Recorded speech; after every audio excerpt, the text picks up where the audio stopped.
বাংলাদেশে বৈষম্যবিরোধী ছাত্র আন্দোলনে সংহতি প্রকাশ করে সংযুক্ত আরব আমিরাতে বিক্ষোভ করায় যাবজ্জীবন শাস্তিপ্রাপ্ত ফটিকছড়ির শেখ মোহাম্মদ সুমন দেশে ফিরেছেন। সোমবার ৯ সেপ্টেম্বর একটি ফ্লাইটে করে সে চট্টগ্রাম শাহ আমানত আন্তর্জাতিক বিমানবন্দরে পৌঁছান।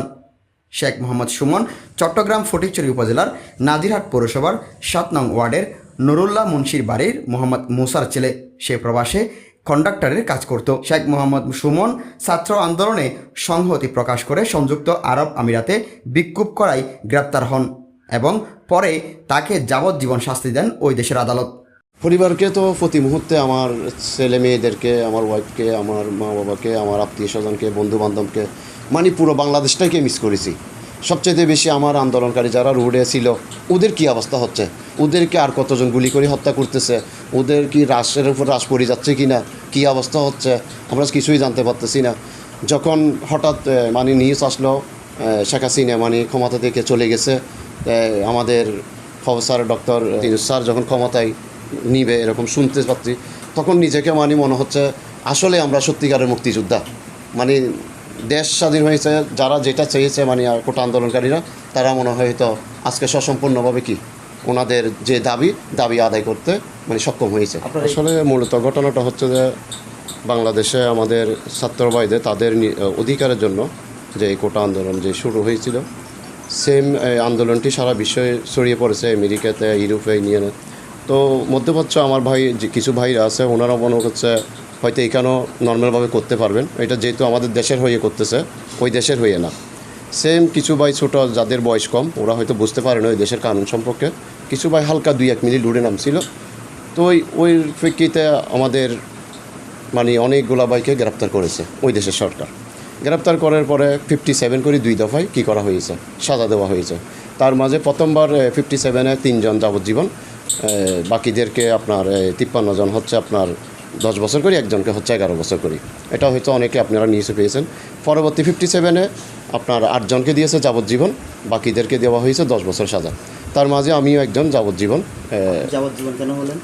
যাবজ্জীবন হওয়ার কারণ হচ্ছে যে আমি যতটুকু জানি, আমাকে ওইখানে যারা স্থানীয় আওয়ামী লীগ আছে, বঙ্গবন্ধু পরিষদ, ওরা তালিকা দিয়েছে ওই দেশের প্রশাসনকে, এরকম কিছু আমাদের কাছে নিউজ আসছে। এরপর হচ্ছে হয়তো কিছু এম্বাসির লোকও জড়িত থাকতে পারে, তবে সেটা তদন্ত করি বর্তমান সরকার বা ভবিষ্যতে যারা আসবেন তারা দেখবেন। এটির আমি যদি এরকম জড়িত কেউ থাকে তাহলে দৃষ্টান্তমূলক শাস্তি দাবি করতেছি। যে এখানে মিছিল হয়েছে ওইখান থেকে 300 কিলোমিটার দূরে ছিলাম। আচ্ছা। তো আমি ওই মিছিল হয়েছিল শুক্রবারে, আমি মঙ্গলবারে আমাদের সাংবাদিক ইলিয়াস হোসেন, ওনার লাইভ টক শোতে আমি জয়েন হই। ওনার ওইখানে কিছু বক্তব্য রাখি, যে বক্তব্যটা সরকারের বিপক্ষে যায়, আন্দোলনকারীদের পক্ষে হয়, যার জন্য আমি আপনার আওয়ামী লীগের কী হয়ে যাই, শত্রু হয়ে যাই। ওনারা মানে দাবি করতেছিল আমাকে মিছিল থেকে মিছিলে ছিল দাবি করছিল, কিন্তু ওই দাবিতে এবং ওই সাজাতে আপনাকে মূলত যাবজ্জীবন। পরে যখন এখানে কোর্টে তোলা হয়েছে, কোর্টে কিন্তু অনেক তর্ক বিতর্ক হয়েছিল। পরে ওনাদের পক্ষের রাষ্ট্রপক্ষের উকিল দাঁড়িয়েছিল, উনি বলতেছে এরকম না, উনি মিছিল করি ওইখান থেকে ধরা হয়নি, মিছিল করি ওইখান থেকে কী হয়ে গেছে, সরে গেছে। তারপর আরেকটা বলছে যে যারা সোশ্যাল মিডিয়াতে কী করছে মানে জিনিসটাকে সরিয়ে দিয়েছে, তাদেরকেও ওই আইনের বলতে আমি বিভিন্ন টক শোতে কী হয়েছিলাম, যুক্ত হয়েছিলাম। ওইখানে আমি কোটা আন্দোলনকারীদের পক্ষে ছিলাম, আমার ছাত্র ভাইদের পক্ষে ছিলাম। বিশেষ করে এতগুলা ভাইয়ের তাজা ফ্রেন্ড মানে জড়ে গেছে, এগুলো আসলে দেখার পরে কারো মন কি হয় নাই, মানে সহ্য করার ক্ষমতা ছিল না। তো সবাই নেমে পড়েছিল। আমিও আপনার কিছু ওই ফেসবুকে লেখালেখি করছিলাম, টুকাটাকি যতটুকু আমার সম্ভব হয়েছিল। লাইভ কিছু টক শোতে মানে যুক্ত হয়েছিলাম, যার কারণে আমি আওয়ামী লীগের মানে কী হয়ে গেলাম। ওই দেশের সরকার প্রধান, রাষ্ট্রপ্রধান শেখ মোহাম্মদ বিন জায়েদ আল নাহিয়ান, উনি সাধারণ ক্ষমা করেছেন। আমি যতটুকু শুনতে পেরেছি আপনাদের মাধ্যমে, আমাদের প্রধান উপদেষ্টা professor doctor Mohammad Yunus sir, উনিও রিকোয়েস্ট করেছে, এরকম শুনছি, সঠিক বেঠিক জানি না, যেহেতু আমরা জিওলে ছিলাম। তো এরপরে সাধারণ ক্ষমা করেছে। ক্ষমা করার পরে আমরা একে একে সবাই মুক্তি পেতে শুরু করছি। আমি আসার সময় আমরা 4 জন চট্টগ্রাম শাহ আমানত আন্তর্জাতিক বিমানবন্দর ছিলাম, আর 4 জন ঢাকা শাহজালাল আন্তর্জাতিক বিমানবন্দর ছিল। সাজা হয়েছিল 57 জন 2 দফায়, 114 জি 114 জনের মধ্যে 11 জন যাবজ্জীবন নাকি?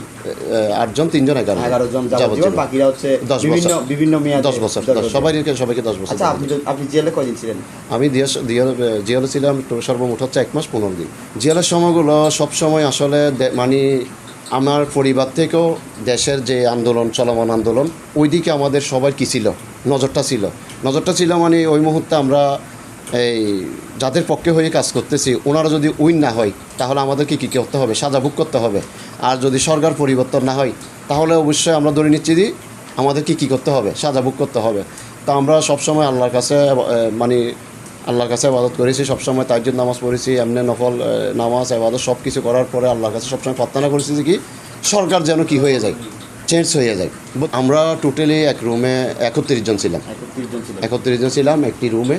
আপনার প্রায় ধরেন 5 মিটার 5.5 মিটার করে। প্রতি মুহূর্তে চিন্তা করছি মানে আমার ছেলে মেয়ে হয়তো কি আমি বেঁচে থাকা অবস্থায় এতিম হয়ে যাচ্ছে, এতিমের মতো হয়ে থাকবে, হয়তো কারো রাতির পাত্র হয়ে যাবে, হয়তো এইদিকে ওইদিকে কী করতে হবে, দূরাদূরি ছোটাছুটি করতে হবে। ওইটাও অনেক সময় চিন্তা করছি, সবসময় মিস করছি পুরো দেশটাকে, পরিবারটাকে, সমাজটাকে, বন্ধুবান্ধবকে সবসময় মিস করছি। এছাড়া পেয়েছি গতকালকে পেয়েছেন? জি 9/9। আচ্ছা, 9/9 সারা পেয়ে দেশে এসেছেন? জি। আচ্ছা, দেশে আসার পর আপনার অনুভূতিটা কেমন?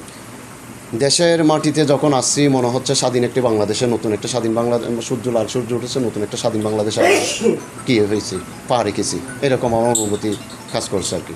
সেটা আমরা এখনও জানি না। সরকারি অবশ্যই আমাদেরকে কালকে যখন আমি এয়ারপোর্টে নামি তখন আমাদের গোয়েন্দা সংস্থা বা প্রশাসন, রাষ্ট্রপ্রধান, আমাদের তত্ত্বাবধায়ক সরকার প্রধান, উনি মানে আদেশ দিয়েছেন আমাদের থেকে সব কিছু যেন কী করে, সংগ্রহ করে। তো ওনারা বলেছে আপনার দাবি দেওয়া কী। তো আমরা ওইখানে বলেছিলাম আমাদের দাবি দেওয়া হচ্ছে যে আমরা প্রথমে হচ্ছে যে কি আমরা সর্বহারা হয়ে দেশে আসছি। আচ্ছা, একদম শূন্য। আমরা সবাই মানে 100-এর মাঝে 68-70% লোক হচ্ছে ব্যবসায়ী। অনেকের 400-500 লোক আছে ওইখানে, ওয়ার্কার আছে, কাজ করতেছে। অনেকের 2-3টা লাইসেন্স আছে, অনেকের 2-3টা দোকান আছে, ব্যবসা প্রতিষ্ঠান আছে। তো এই যেমন আমার পরিবারও ওইখানে বিদেশে থাকতো, আমার পরিবার আমার বাবার অসুখ হওয়াতে এইখানে আসছে। তো মনে করেন আমি আজকে শূন্য হাতে মানে কী হলো, দেশে আসতে হলো। সরকার যেন আমাদের ওইদিকে কী করে একটু সুনজর দেয়, আমাদের কিছু একটা যেন ব্যবস্থা করে দেয়। আপনারা যারা ক্ষমতায় আছে আমি তাদেরকে বলবো আপনারা এই মানে এই এক রাষ্ট্র আরেক রাষ্ট্রকে চাইলে যে কোনো কিছু কী করতে পারে, আদায় করতে পারে। সেটা যেভাবে হোক, আন্তরিকতার সাথে হোক বা অন্য কিছুর মাধ্যমে হোক, সরকার যেন আমাদের যাদেরকে মানে নুনটি বা ফিঙ্গার যেটাই বলে ওইটা যেটা করছে এটা যেন ওনারা চেষ্টা করি যেন উঠিয়ে দেয়। আমরা যেন আবার, আমি না গেলেও আরও অন্যরা যারা আমার ভাই আছে ওনারা যেন আবার কর্মস্থলে যেতে পারে। যাইতে চাই বলতে ওইখানে আমরা যেহেতু চ্যাটেল, আমরা সব কিছু জানি, কারণ আইন সম্পর্কে জানি, আমরা ব্যবসা সম্পর্কে বুঝতেছি, আমাদেরকে কথা শিখতে হবে না বা নতুন করে কিছু শিকার নাই, সব কিছু আমরা জানি। সেজন্য আমাদের জন্য জিনিসটা সহজ হচ্ছে সবার জন্য। সবার প্রতি মানে আন্তরিকভাবে ধন্যবাদ দিতে চাচ্ছি, কৃতজ্ঞতা প্রকাশ করতেছি। সবাই একসাথে মাঠে নামছে, মানে আমাদের অনেক দেখছি যে প্রাইমারি স্কুলের ছাত্ররাও দেখছি মাঠে কী করছে, নেমে পড়েছে। তো অত্যন্ত আসলে মানে খুশির সংবাদ। সেটা হচ্ছে যে দেশের জনগণ যেটা চেয়েছে সেটা পেয়েছে আলহামদুলিল্লাহ। আর এমন কিছু চাওয়ার নাই। বর্তমানে যেটি নির্বাচন, একটি সুস্থ নির্বাচন চাচ্ছি, যেটিতে মানে আমার ভোট আমি দেবো, যাকে খুশি তাকে দিব। সেই ভোটের মাধ্যমে যে সরকার আসবে ওই সরকার রাষ্ট্র পরিচালনা করবে, সেটাই আমি মনে করি সবার চাওয়া। শুধু আমার চাওয়া না, পুরো বাংলাদেশের জাতির জনগণ সবার চাওয়া।